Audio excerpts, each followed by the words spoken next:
My name is Okeeba Jubalo. I'm a number of things: poet, fine artist, graphic designer, videographer, publisher, a number of things. But I own a number of different businesses here in Atlanta, creative agencies here in Atlanta. And my role in Atlanta, it kind of moves in different ways. I'm a curator also. I've done a lot of things in this city. And also I created this web series, NBAF Reimagined. And about a year ago, NBAF came to me, Vicky Morrow, and she was having some difficulties in gaining traction within the community. And my credibility allowed for certain things to speed up that process and everything. So creating this web series was one of the things that I came up with, and saying, okay, let's look at some of the real faces here in Atlanta. Because unfortunately in Atlanta you'll end up with, 3 to 5 names who show up year after year after year after year. And with that kind of situation, it gives you a really slanted view on the talent that's here in Atlanta.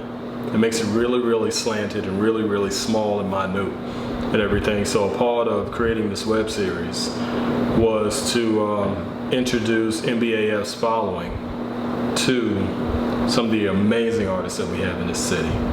Amazing and everything. But unfortunately, if you're not connected to the right person, then you can go unnoticed for decades, because there's no real bridge between, let's say, NBAF or the city of Atlanta or DeKalb County or Fulton County, or like the establishment. There's no real bridge between the establishment and the artists. There's no real bridge and everything. So that's why you end up pretty much with the same 3 to 5 people who show up every year, and that's just not a true representation of the creative brilliance that we have in Atlanta. That's just not a full and round representation of what we really have to offer here. All right, in order for Atlanta to really turn into a scene, like a really robust and thriving scene, what really needs to happen, there are quite a few things that need to happen. One, we need to be honest about the impact that gentrification is having on our black art scene. That's one of the first things we need to do, because art is going to be reflective of who lives in the community. And if we don't live in the community, there's no way that we can be there to represent ourselves. You know what I'm saying? So it's just like, if we're being pushed out of Atlanta because of the cost of living, and we're being pushed out of Atlanta because of the fact that the galleries can't sustain themselves, or the poetry clubs or the jazz clubs or any of these other venues that would serve as staging points for artists to be able to actually thrive in the city, if they can't even keep their doors open, then it's going to be impossible. It's going to be totally impossible for artists to survive here in the city. So that's one of the first things we need to address, is the impact that gentrification is having on the black art scene. Second thing is that we need some really, really smart and skilled people in these leadership positions who are actually in control of the budgets. You know what I'm saying? Because that budget, in my professional view, the budget needs to go towards helping artists to thrive 12 months out the year. It can't be one of these things where, okay, you might make $3 grand here or $5 grand here or $1,500 here, and then you don't make money again for another year, or 2 years or whatever that is. And if you don't have somebody that's actually, or a team that's actually in place to really create these financial opportunities for artists, it's going to be the same mess over and over, and we're going to look up 3 years from now and Atlanta won't have a black art scene. Because we're seeing it now. You can list any art gallery in Atlanta, black art gallery in Atlanta, and I promise you they're turning into an event space rather than being a full-fledged art gallery. One of the third things that we need to do is look at setting up an artist union.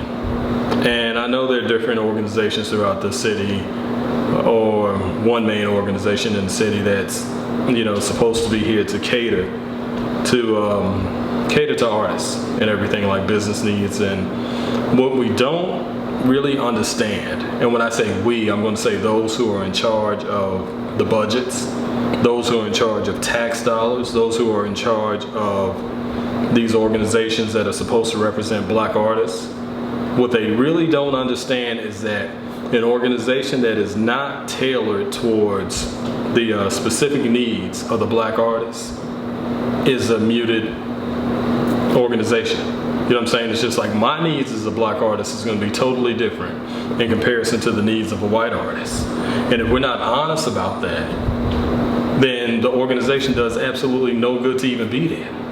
You know what I mean? And that's a big part of what's wrong with Atlanta, is that we focus so much on just a blanket,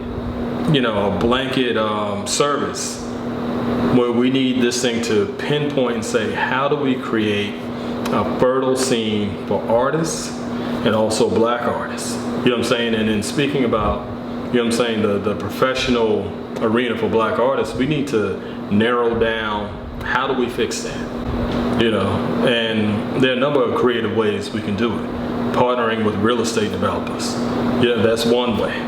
Also, and being able to partner with them, that helps in so many different ways, because if we partner with the city and real estate developers, then we can get tax breaks for them purchasing a certain amount of artwork every year, because we have all these buildings that are being built all over Atlanta, but who's placing the artwork in there? And even if they're not buying original work, then they can buy prints. But we need like an ongoing economic system that actually helps artists to thrive, and nobody's in charge of that. Nobody's in charge of it. It's like an afterthought. Nobody's really thinking about, artists actually have to thrive all year long, except for the three names that y'all tend to pull out of the hats. It's ridiculous. You know what I mean? So that's definitely something else that we need to look at. And I'd say with the artists are amazing. And we also need to look at developing workshops to help artists level up in our presentations, level up in our business approaches. You know what I'm saying? We need these different things in place so that so that it can move, because I know a lot of folks will say, okay, well, in order for the work to be on this certain level, a high museum, then or in order for the artist to even make it into the high, like a Radcliffe, Bailey, or Fahamu, or any other name that you pull out, it needs to be on a certain level.